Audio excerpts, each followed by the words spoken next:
السلام عليكم ورحمة الله وبركاته. الحمد لله رب العالمين، والصلاة والسلام على أشرف المرسلين وعلى آله وأصحابه وأزواجه وذرياته وأهل بيته أجمعين. أما بعد، فقد قال الله تعالى في القرآن العظيم وفي الفرقان المجيد: أعوذ بالله من الشيطان الرجيم، بفضل بسم الله الرحمن الرحيم. إن الذين يؤذون الله ورسوله لعنهم الله في الدنيا والآخرة وأعد لهم عذابا مهينا. صدق الله العلي العظيم.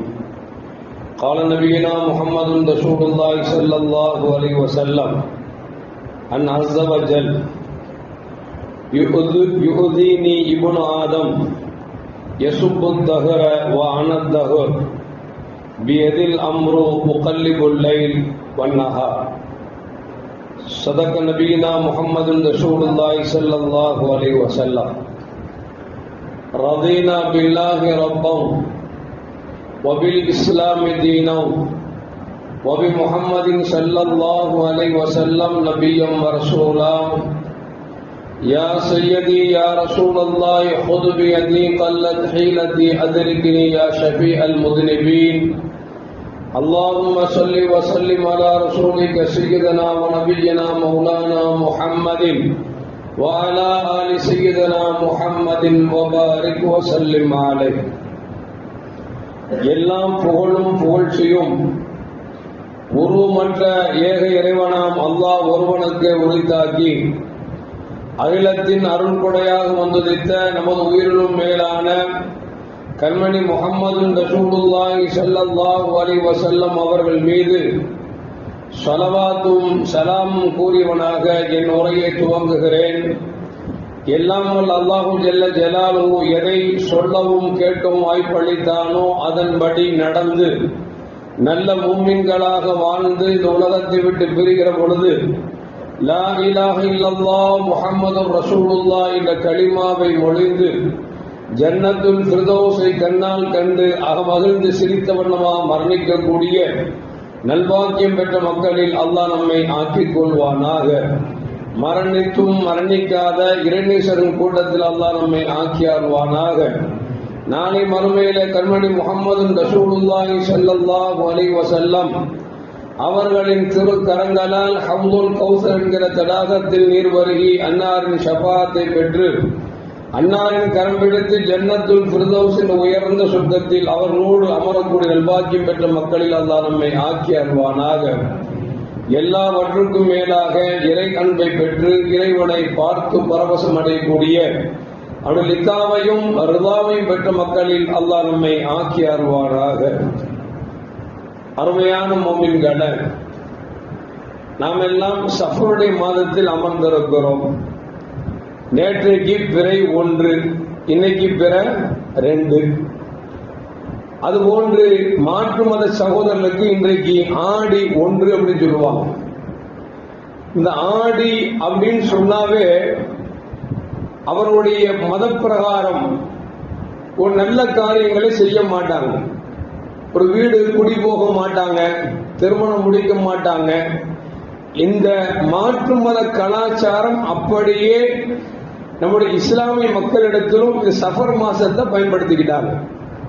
எப்படி ஆடி கழிவு என்று சொல்வார்களோ அதுபோல் சபர் கழிவு என்று பெயரையும் வைத்திருக்கிறார்கள். இஸ்லாத்திற்கும் அதற்கும் சம்பந்தமே இல்லை.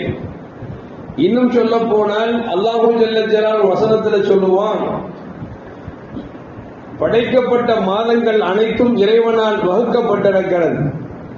வகுக்கப்பட்ட 12 மாதங்களில் 4 மாதங்கள் சிறந்த மாதம் அஷ்ஹுருல் ஹுரும் என்று சொல்லி அல்லாஹு ஜல்ல ஜலாலுஹு குர்ஆன்ல சொல்றான். அதுல துல்காதா, துல்ஹஜ், முஹர்ரம், ரஜப், இது 4 மாதங்கள் சிறந்த மாதம்.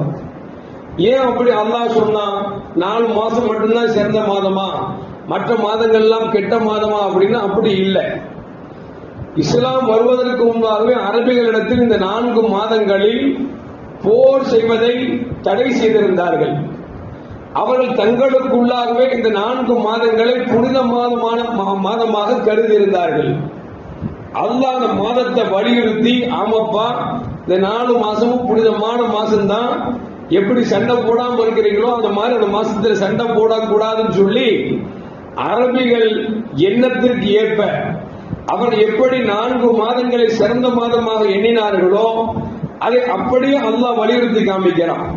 இப்ப 4 மாதங்கள் சிறந்த மாதம் அப்படின்னா மற்ற மாதங்கள் எல்லாம் கெட்ட மாதம் அல்ல, எல்லா மாதங்களும் சிறந்த மாதங்கள் தான்.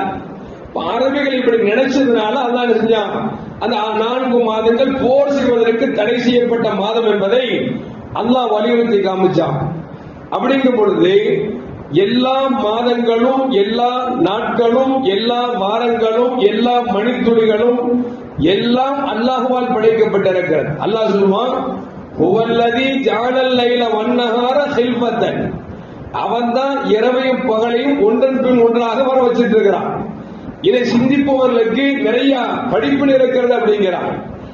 காலங்களை படைத்தவன் அல்லாஹ் என்பதால் எல்லா காலமும் சிறந்த காலம்தான், எல்லா மாதங்களும் சிறந்த மாதம்தான் என்பதை அல்லாஹ் ஜல்ல ஜலாலுஹு நமக்கு வலியுறுத்தி காண்பிக்கிறான். ஆனால் இன்றைக்கு மாற்று மத சகோதரத்தில் தொடர்பு கொண்ட நாம் அவர்கள் எப்படி ஆடி கழிவென்று வைத்திருக்கிறார்களோ அதுபோன்று சபறு கழிவாக நாம் இந்த மாதத்தை கழிவு மாதமாக ஆக்கிவிட்டோம். அல்லாஹ் காப்பாற்ற வேண்டும். இந்த மாதங்களில் ஒரு ஆளுக்கு வீடு கிடைச்சிச்சுன்னு வச்சுங்களேன், சொல்லுவார் இந்த மாசம் வரமாட்டேங்க, நான் அடுத்த மாசம் வர்றேன் அப்படிம்பார். கல்யாணம் பேசலாம் அப்படின்னா இந்த மாசம் வேண்டாங்க, அடுத்த மாசம் பேசிக்கலாம் அப்படிம்பாங்க. ஏன்னா இந்த சபர் மாசத்துல கல்யாணம் பண்ணிட்டா, வீடு போயிட்டா ஏதோ பெரிய குற்றமாக, இது ஒரு தீண்டத்தகாத ஒரு மாதமாக முஸ்லிம்களுடைய எண்ணத்தில் இருக்கிறது. நம்ம ஏதை பேச வர்றோம் அப்படின்னா இந்த எண்ணம் என்பது இருக்கிறது நம்முடைய ஈமானை அது அழித்துவிடும், பாதித்து விடுவதால் இந்த எண்ணம் இஸ்லாமியத்தில் இருக்கக்கூடாது அப்படின்னு விளங்கிக்கிறோம். ஏன் என்று சொன்னால் நம்ம கொண்ட ஈமான் என்ன, ஆமன்து பில்லாஹி வ மலாயிகத்திஹி வ குதுபிஹி வ ருசுலிஹி வல் கதிரி கைரிஹி வ ஷர்ரிஹி மின் அல்லாஹ் தஆலா. நல்லது நடந்தாலும் தீயது நடந்தாலும் அவன் புறத்திலிருந்து நடக்கிறது அப்படிங்கிறது ஈமானுடைய ஈமான். நம்ம அப்படி ஈமான் கொண்ட பிறகு சஃபர் மாசத்துல இது செஞ்சா உருப்படாது, சஃபர் மாசத்துல வீடு போனா விளங்காது அப்படின்னு நினைச்சு வச்சோம்னா ஈமான்ல ஆபத்து உருவாக்கிறோம். இப்ப ஈமான்ல எப்போது ஆபத்தை உருவாக்குகிறதோ அப்ப நாம வணங்குற வணக்கம், நாம் செய்யக்கூடிய நல்ல அறங்கள் எல்லாம் அது இறைவனத்தில் ஒன்றுமில்லாகி போய்விடும். அது நம்ம கொள்கை என்ன அப்படின்னா, நல்லது நடந்தாலும் தீயது நடந்தாலும் எல்லாம் அவன் புறத்தில் இருக்கிறது என்று எப்பொழுது ஈமான் கொண்டு விட்டோமோ அந்த ஈமானுக்கு பிறகு நாம் நாட்களை கழிப்பதோ அல்லது இந்த நாட்கள் நல்ல நாட்கள் என்று நினைப்பதோ அது மார்க்கத்தில் ஆகுமானது அல்ல என்பதை நாம் விளங்கிக் கொள்ள வேண்டும். அல்லாஹ் வசனம் சொல்றான் பாருங்க, இந்நல்லதீன யூதூன அல்லாஹ் வ ரசூலஹு லஅனஹும் அல்லாஹ் ஃபித் துன்யா வல் ஆகிரா. யார் அல்லாஹ்வுக்கும் ரசூலுக்கும் வேதனை தருகிறார்களோ அவர்களுக்கு இந்த உலகத்திலும் ஆகிரத்திலும் அல்லாஹ்வுடைய சாபம் உண்டாகட்டும் என்றார்கள் என்று அல்லாஹ் ஜல்ல ஜலாலுஹு சொல்லிவிட்டு சொல்கிறான். அப்படி அல்லாஹ்வுக்கு ரசூலுக்கு யார் வேதனை கொடுக்கிறார்களோ வஅஅத லஹும் அதாபும் முஹீனா, அவர்களுக்கு கடுமையான தண்டனை உண்டு என்றும் அல்லாஹ் ஜல்ல ஜலாலுஹு எச்சரிக்கிறான். இப்போ ரசூலுல்லாஹ்வுக்கு வேதனை கொடுக்கிறோம் அப்படின்னா ரசூலுல்லாஹ் ஏத்துக்கலனா வேதனை கொடுக்கிறோம், ரசூலுல்லாஹ் திட்டினா வேதனை கொடுக்கிறோம் அப்படின்னு அர்த்தம். அல்லாஹ்வுக்கு எப்படி வேதனை கொடுக்கிறது அப்படின்னா நபிகள் நாயகம் ஸல்லல்லாஹு அலைஹி வஸல்லம் சொல்கிறார்கள், இறைவன் சொல்வதாக ஹதீஸ் 2 வகை இருக்குது. ரசூலுல்லாஹி ஸல்லல்லாஹு அலைஹி வஸல்லம் அவர்கள் சொல் செயல் அங்கீகாரம் இந்த மூன்றுக்கும் ஹதீஸ் என்று சொல்லப்படும், ஹதீஸ் நபவி என்று சொல்லப்படும். சில விஷயங்கள் இருக்கிறது அல்லாஹ் சொன்னதாக ரசூலுல்லாஹி ஸல்லல்லாஹு அலைஹி சொல்வாங்க, அதற்கு பேர் ஹதீஸ் குதுசி அப்படிம்பாங்க. இந்த ஹதீஸ் நபவியை விட ஹதீஸ் குதுசிக்கு கொஞ்சம் பவர் ஜாஸ்தி தான். ஏன் அல்லாஹ் சொல்வதாக ஸல்லல்லாஹு அலைஹி சொல்வாங்க, அது சஹாபாக்கள் அறிவிப்பாங்க. அந்த அடிப்படையில் ஹதீஸ் குதுசில கண்மணி முஹம்மது ரசூலுல்லாஹி ஸல்லல்லாஹு அலைஹி சொல்றாங்க, அல்லாஹ் சொல்றான் யூதியனி இப்னு ஆதம், ஆதமுடைய மக்கள் என்னை வேதனைக்கிறார்கள், என்னை சங்கடப்படுத்துகிறார்கள். யார் சொல்றா? படைச்ச ரப்புல் ஆலமீன் சொல்றான். சொல்லிட்டு சொல்றான், எப்படி எனக்கு வேதனை தரான் அப்படின்னா, யசுப்பு தகர காலத்தை திட்டுகிறான். சஃபர் மாசம் மோசமான மாசம், சஃபர் மாசம் கெட்ட மாசம் அப்படின்னு சொல்றோம் பாத்தீங்களா? இப்படி சொல்வது அவன் காலத்தை திட்டுகிறான். அவன் காலத்தை திட்டவில்லை, அவன் என்ன திட்டுகிறான்? ஏன் தெரியுமா? காலத்தை படைத்தவன் நான் அல்லவா, பகலையும் இறைவன் படைத்தினான் நான் அல்லவா. அவன் பகலையும் இறைவன் திட்டுகிறான் என்று சொன்னால், காலத்தை திட்டுகிறான் என்று சொன்னால், அவன் காலத்தை திட்டவில்லை, மாறாக என்னை திட்டுகிறான். என்னை எப்பொழுது திட்டுகிறானோ அப்பொழுது அவனுக்கு இந்த உலகத்திலும் மறுவுலகத்திலும் அவனுக்கு அல்லாஹ்வின் சாபம் இருக்கிறது என்று அல்லாஹ் மேல குர்ஆன்ல சொன்னான் பாத்தீங்களா? அந்த அடிப்படையில் பார்க்கிற பொழுது சஃபர் மாசம் பீட மாசம் எவன் நினைக்கிறானோ, சஃபர் மாசத்துல குடி போனா விளங்காதுன்னு யார் நினைக்கிறாங்களோ, சஃபர் மாசத்துல கல்யாணம் பண்ணா இது நல்லா இருக்காதுன்னு யார் நினைக்கிறாங்களோ அவங்க அல்லாஹ் வேதனைப்படுத்திட்டாங்க. உங்களுக்கு இப்ப நாம் காலத்தை திட்டுவதால் அது இறைவனை திட்டுவதற்கு சமம் என்று அல்லாஹ் ஜல்ல ஜலாலுஹு சொல்வதாக கண்மணி முஹம்மது ரசூலுல்லாஹி ஸல்லல்லாஹு அலைஹி சொல்றாங்க. இன்னும் அருமையான மோமின்களே, நாமெல்லாம் ஜோசிங்கிறது மார்க்கத்தில் ஹராமாக்கப்பட்டிருக்கு, நம்ம பார்க்கறது இல்ல. ஆனா இன்னைக்கு இஸ்லாமிய காதல் ஜோடி நிறைய பேர் பார்க்கிறாங்க. எப்படின்னா உல்லாசம் பீச்சுக்கு போக வேண்டியது, நம்ம ரெண்டு பேருக்கும் சின்ன சண்டை வருமா, ஒரு அப்பா நினைச்சு ஒரு சின்ன பொம்பளை வருவா, குச்சி வச்சுட்டு ஜோசியம் பார்க்கணுமா ஜோசியம் பார்க்கணுமான்னு. உடனே இந்த ரெண்டு பேரும் இருந்து எங்க ஜோசியம் பார்க்கலாமாங்க, நமக்கு இந்த காதல் ஒத்து வருமா ஒத்து வராதா, நீடிக்குமா நீடிக்காதா, போய் உட்கார்ந்து உட்கார்ந்த உடனே அவன் பார்ப்பான், ரெண்டு பேரும் மூஞ்சி பார்ப்பான், கொஞ்சம் சந்தோஷம் இல்லையா, உங்க ரெண்டு பேருக்குள்ள பிரச்சனை இருக்குது, அப்படி இருக்க இப்படி இருக்க போட்டு வாங்கி காசை வாங்கிட்டு போயிடுவான். எதுக்கு சொல்ல வர்றோம் அப்படின்னா, இன்றைக்கு ஜோசியம் பார்ப்பதற்கு கூட இஸ்லாமியர்கள் தயங்குவதில்லை. சில பிரச்சனைகள் வருகிற பொழுது, கஷ்டங்கள் வருகிற பொழுது எங்கேயாவது போகிறோம் அப்படின்னு சொல்லி மாற்று மத கோயிலுக்கு போகக்கூடிய பெண் மக்களும் இருக்கிறார்கள். அல்லாஹ் காப்பாற்றும். எதுக்கு சொல்ல வரேன்னா, மார்க்கம் எவ்வளவு தெளிவாக நமக்கு ஈமானை கற்றுத் தந்த பிறகும், நாம் முஸ்லீமாக ஏற்றிருந்த பிறகும், இன்றைக்கும் நமக்கு சோதனை வருகிற பொழுது கையை நீட்டி ஜோசியம் பார்ப்பதோ, அல்லது மிஷினுக்குள் காதை வைத்து ஜோசியம் பார்ப்பதோ, அல்லது நமக்கு பிரச்சனை வருகிற பொழுது மாற்றானுடைய வணக்கஸ்தலத்துக்கு போவதோ எவ்வளவு அசிங்கமானது, ஆபத்தானது, ஈமானுக்கு எவ்வளவு விளைவிக்கும் என்பதை கொஞ்சம் கூட சிந்திக்காமல் போகிறார் என்று சொன்னால் அல்லாஹ் காப்பாற்றும். இந்த சஃபர் மாசம் பீடை மாசம் சொல்றதுனால நம்முடைய ஈமானுக்கு அது பங்கம் வந்து விடுவதால் தான் நம்ம இந்த தலைப்பு எடுத்து பேசுறோம். விளங்குச்சுங்களா அருமையான மக்களே? அது மட்டுமல்ல, கண்மணி நாயகம் ஸல்லல்லாஹு அலைஹி சொன்னதாக அபூ ஹுரைரா ரலியல்லாஹு அன்ஹு அறிவிக்கிறார்கள், லா அதுவ வலா தீரத வலா ஹம்ம வலா சஃபர வஃபர்ர மினல் மஜ்தூம் கமா தஃபர்ர மினல் அஸத். பெருமானார் ஸல்லல்லாஹு சொல்றாங்க, தொற்று நோய் என்பது கிடையாது. ஒரு ஆளுக்கு ஒரு நோய் வந்துருச்சுன்னு வச்சுங்களேன், அந்த நோய் அவருக்கு அப்படி பரவும் அப்படிங்கிறது கிடையாது. அதே நேரத்தில் வலா தீரத்தை பறவை சரணம் என்பதும் பார்க்க கூடாது. வலா ஹாமத்தை ஆந்தை ஜோசியம் பார்ப்பதும் கூடாது. வலா சஃபர சஃபர் மாசம் என்பது நமக்கு பீடை மாசம் அல்ல என்பதை கண்மணி நாயகம் ஸல்லல்லாஹு அலைஹி நமக்கு சொல்லித்தரார். சொல்லிட்டு சொல்றாங்க, வஃபிர் மினல் மஜ்தூம் கமா தஃபிர் மினல் அஸத். ஒரு குஷ்டரோகியை பார்த்தீங்கன்னு வச்சுங்களேன், சிங்கத்தை கண்டா எப்படி ஓடணுமோ அப்படி ஓடுங்க அப்படின்னாங்க. இப்ப மேல ஒரு ஹதீஸ்ல வருது தொற்று நோய் இல்லைங்கிறாங்க. இங்க ஹதீஸுடைய முடிவில் என்ன வருது, நீங்க குஷ்டரோகியை பார்த்தா சிங்கத்தை பார்த்தா ஓடுற மாதிரி ஓடுங்க அப்படிங்கிறாங்க. ரெண்டுக்கும் குதர்க்கமா இருக்கும். என்ன அப்படின்னா, சில குஷ்டரோகி இருக்காங்கல்ல, அவங்கள நம்ம தொடுறதுனால நமக்கு குஷ்டம் வந்துடும் என்ன இருக்குன்னு வச்சுங்களேன், அவன் போய் தொட்டான்னு வச்சுங்க, அவனுக்கு ஏதாவது ஒரு பாதிப்பு வந்துட்டா இவனால நமக்கு வந்துருச்சு அப்படின்னு எண்ணம் இருந்தால் ரசூல் சொல்றாங்க, எண்ணத்தை தவிர்த்துக்கப்பா, நீ அவன் கிட்ட போகாத, ஓடிடு அப்படிங்கிறார். பொதுவா தொற்று நோய் என்பது கிடையாது, எண்ணத்தை பொறுத்து வாழும் சொல்லுவோம்ல, எண்ணத்தை பொறுத்து வாழும். சிலது அவர்கள் சொல்றதை பார்த்தா நினைச்சு வச்சுங்களேன், நமக்கு நடக்கிற மாதிரியே தெரியும். இந்த மாதிரி பலவீனமான ஆட்கள் நீங்கள் என்ன செய்யுங்க, குஷ்டரோகியை பார்த்தா விரண்டோடுங்கள் என்று பெருமானார் ஸல்லல்லாஹு சொன்னாங்க. அது மட்டும் அருமையான மோமின்களே, அந்த காலத்துல ஒரு பழக்கம் அப்படின்னா, ஒரு பறவை வச்சுக்குவோம், எங்கேயாவது வெளியூருக்கு போகணும், வியாபாரத்துக்கு போகணும் வச்சுக்கிறேன், வீட்டு வாசல்ல வந்து பறவையை பறக்க விடுவோம். ரைட்ல போச்சு வச்சுக்கலாம் நல்ல சகுனம், லெப்ட்ல போச்சு வச்சுக்கலாம் கெட்ட சகுனம், அப்படின்னு நம்ம முடிவு பண்ணிக்குவோம். அப்படி அரபிகள் ஒரு பழக்கம் இருந்துச்சு. ஸல்லல்லாஹு சொல்றாங்க, அப்படி எல்லாம் பறவை சகுனம் எல்லாம் ஒண்ணும் இல்ல. அது போல ஹாமத்தை யார் வீட்டிலேயாவது ஆந்த உட்கார்ந்து கத்துச்சு, அது தீய சகுனமா நடப்பான். அப்படியும் கிடையாது. அது பசிக்கு கத்தும், அல்லது குருவி தன்னுடைய குஞ்ச கூட கத்தும். அதை விட்டு போட்டு நீங்கள் ஆந்தை சகுனம் பார்ப்பது, பறவை சகுனம் பார்ப்பது என்பது இல்லை என்பதை நபிகள் நாயகம் ஸல்லல்லாஹு அலைஹி சொல்றாங்க. வலா சஃபர் மாசம் பீடு மாசம் அப்படிங்கிறதும் கிடையாது என்பதை நபிகள் நாயகம் ஸல்லல்லாஹு அலைஹி சொல்லித் தரார். அருமையான முஃமின்களே, அது மட்டுமல்ல, கண்மணி முஹம்மது ரசூலுல்லாஹி ஸல்லல்லாஹு அலைஹி சொல்றதாக இப்னு மஸ்ஊத் ரலியல்லாஹு அன்ஹு அறிவிக்கிறார்கள், அத்தீரத்து ஷிர்குன், பறவை ஜோசி பார்ப்பது, பறவை சகுனம் பார்ப்பது என்பது அது ஷிர்க் என்றார்கள் பெருமானார் ஸல்லல்லாஹு அலைஹி வஸல்லம். நாம என்ன நினைக்கிறோம், சிறுக்குன்னு சொன்னா ஏதோ சாமி கும்பிட்டாதான் சிறுக்கு நினைச்சிட்டு இருக்கோம்.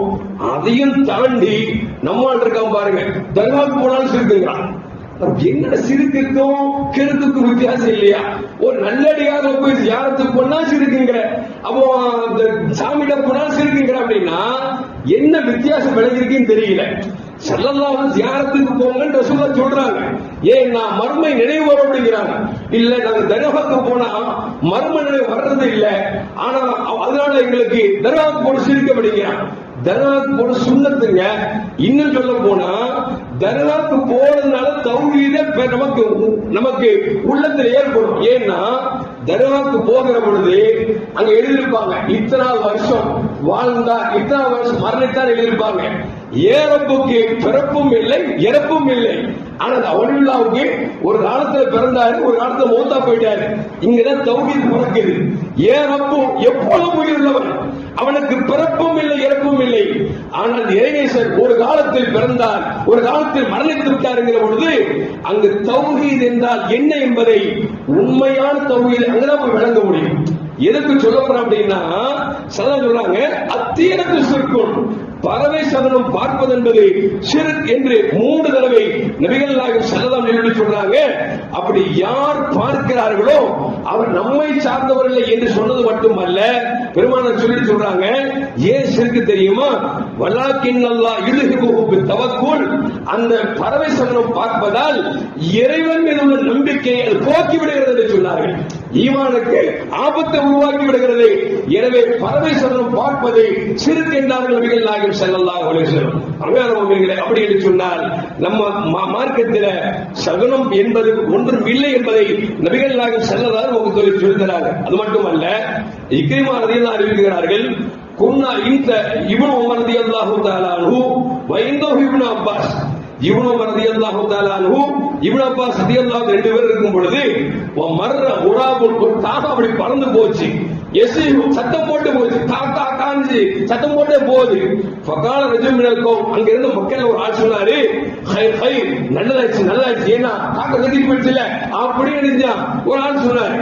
அப்போ இப்னு அப்பாஸ் சொன்னாங்க, லா கைர வலா ஷர்ர, காக்க கத்துறதுனால ஒரு கைரும் கிடையாது, ஒரு ஷர்ரும் கிடையாது, ஒரு நல்லதும் கிடையாது, தீமையும் கிடையாது. அது கத்துதுன்னா பசியில கத்துமா இருக்கும், அல்லது கூட்டத்தை வாவான்னு சொல்லுமா இருக்கும்.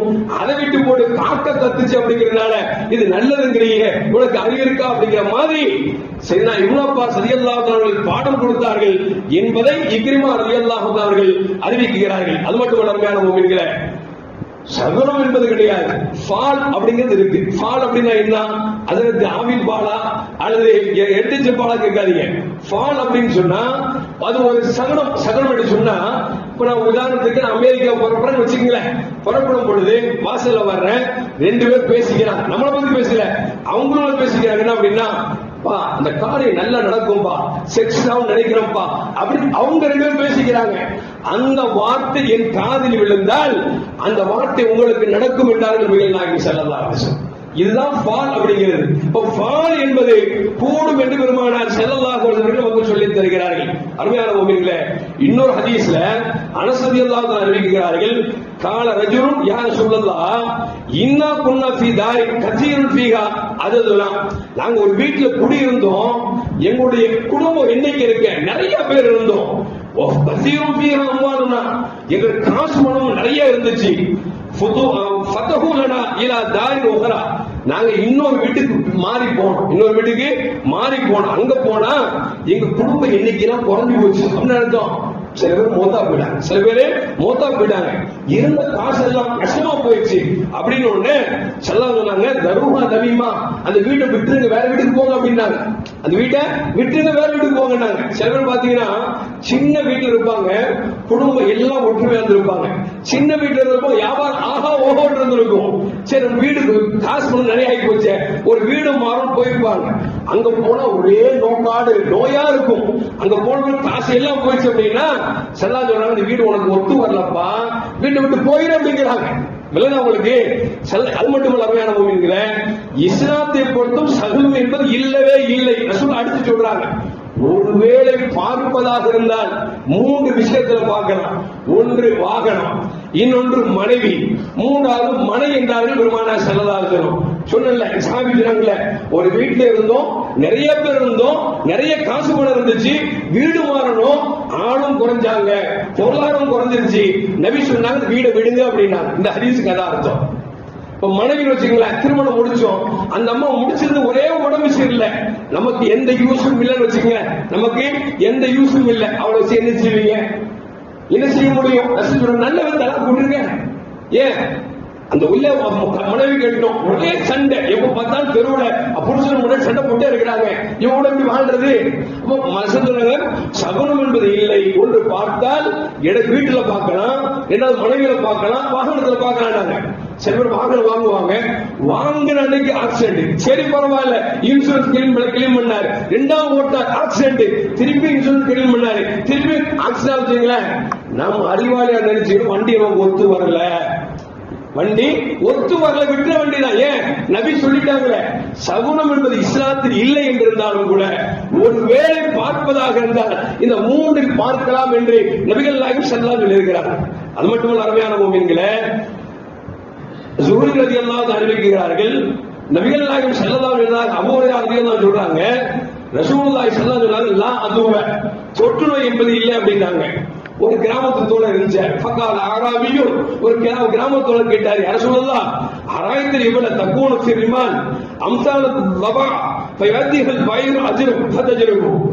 சொன்னாரு, என் ஒட்டகம் சில ஒட்டகத்தோடு மேந்திட்டு வந்தா இதுக்கு சிரங்கு வந்துருச்சு அப்படின்னாங்க. அதனால சிரங்கு நோய் அங்க போனதுனால ஒட்டிக்கிச்சு அப்படின்னு நபி கேட்டாங்க, சரிப்பா சிரங்கு ஒட்டகம் அங்க போனதுனால ஒட்டிக்கிச்சுங்கிறிய, அந்த முதல் ஒட்டகத்துக்கு எப்படி சிரங்கு வந்துச்சு அப்படின்னா, முதல் ஒட்டகத்துக்கு எப்படி சிரங்கு வந்துச்சு அப்படின்னாங்க. அப்ப அவர் சொன்னாரு, அல்லாஹ் கொடுத்தான். அதேதான் இங்கேயும் அப்படித்தாங்க. எப்படி முதல் ஒட்டகத்துக்கு சிரங்கு வந்தது ரப்பின் நாட்டமோ, அதுபோல் ஒட்டகம் சேர்ந்ததால் ஒரு சிரங்கு வந்துச்சு இல்ல, அதுவும் அல்லாஹ்வுடைய நாட்டம் தான். அதை விட்டு போட்டு இந்த ஒட்டகம் அதோடு சேர்ந்ததுனாலதான் ஒன்னு சிரங்கு வந்துச்சு அப்படிங்கிறது ஈமானுக்கு அழகில்லை என்றார்கள் நபிகள் நாயகம் ஸல்லல்லாஹு அலைஹி வஸல்லம். ஆக மொத்தத்தில் என்ன விளக்கணும் அப்படின்னா, நம்ம எதையும் கழிக்க கூடாது.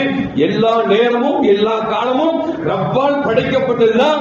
நாம் உண்மையான மூமினாக இருந்தால் நமக்கு கஷ்டம் வந்தாலும், அது சந்தோஷம் வந்தாலும், நஷ்டம் வந்தாலும், நாம் நலிந்து போனாலும், இது எல்லாம் இறைவனின் விதி என்று விளங்கிவிட்டால் அதுதான் நல்ல மூமினுக்கு அழகு என்பதை நபிகள் நாயகம் ஸல்லல்லாஹு அலைஹி வஸல்லம் சொல்லி தராங்க. இன்னும் சொல்ல போனா ஸல்லல்லாஹு முதல் மனைவியை கைப்பிடிச்சது யார? அன்னை ஹதீஜா ரலியல்லாஹு தஆலா அன்ஹா தான் முடிச்சாங்க. ஹஜ்ஜாமாவுக்கு 40 வயசு, ரசூலுல்லாஹ்வுக்கு 25 வயசு. அந்த அம்மா பெரிய கோடீஸ்வர அம்மா. அந்த அம்மா ஸல்லல்லாஹு விரும்பி இருந்தாங்க, திருமணம் முடிச்சாங்க. திருமணம் முடிச்ச நாள் தெரியுமா? சஃபர் மாதம் பிறை 25 தான் ஹதீஜா ரலியல்லாஹு தஆலா அன்ஹா அவர்களை கண்மணி முஹம்மது ரசூலுல்லாஹி ஸல்லல்லாஹு அலைஹி வஸல்லம் திருமணம் முடித்தார்கள். அந்த ஹதீஜா அம்மா இருக்கிற வரைக்கும் ஸல்லல்லாஹு வேற மனைவி திருமணம் முடிக்கலையே. இன்னும் சொல்ல போனா ஹதீஜா அம்மா மௌத்தா போன பிறகு ஆயிஷா ரலியல்லாஹு தஆலா ஹதீஜா அம்மாவின் பெருமையா பேசுவாங்க. ஒரு பொண்டாடிக்கு நம்ம இன்னொரு மனைவிக்கு பேசணும் கோவரமா இல்லையா? ஆயிஷாமா கேட்டாங்க, என்கிட்ட இல்ல அந்த அம்மாட்ட என்னத்துக்கு கண்டீங்க அப்படின்னா சொல்ல கோவப்பட்டாங்க.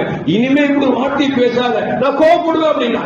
அந்த அளவுக்கு உள்ளத்தை ஈர்த்த ஹதிஜா ரலியல்லாஹு தஆலா அவர்களை கரம் பிடித்தது சஃபர் மாதம் பிற 25 தான்.